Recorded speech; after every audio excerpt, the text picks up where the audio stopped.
Due ospiti hanno condiviso il palco durante il terzo incontro di Ambiente, Welfare, Comunità dell'IRSE.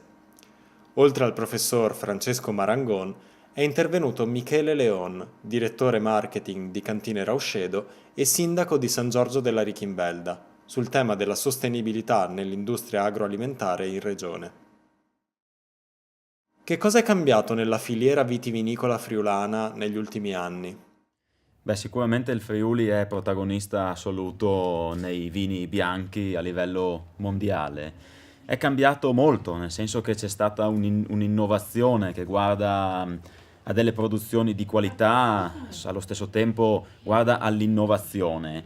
E io qui oggi ho l'orgoglio di rappresentare anche il comune di San Giorgio della Richinvelda, che in realtà ha la filiera completa del vino, perché si parte dalle barbatelle di vite per arrivare fino a tutti i tipi di vigneto, ovviamente, che si coltivano qui in Friuli.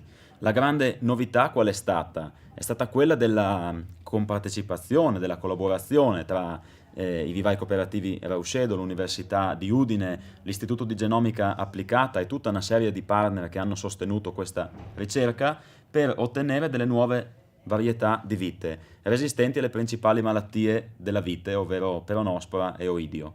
Questo comporta circa un 80% in meno dei trattamenti in vigneto e quindi un grande rispetto per l'ambiente che ospita questo tipo di cultura.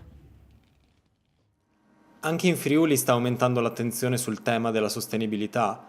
Lo sguardo delle industrie agroalimentari e vitivinicole sta diventando più lungimirante?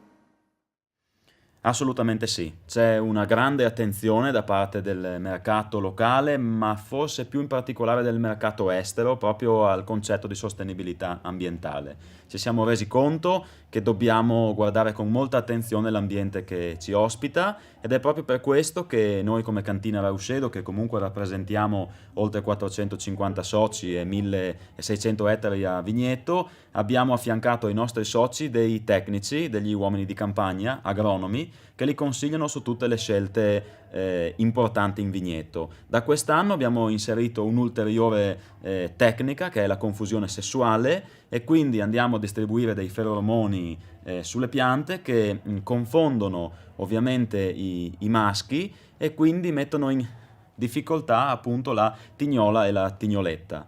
Questo abbatte ulteriormente dei trattamenti con prodotti chimici sui vigneti, quindi credo che stiamo andando verso un percorso di attenzione anche in campo vitivinicolo.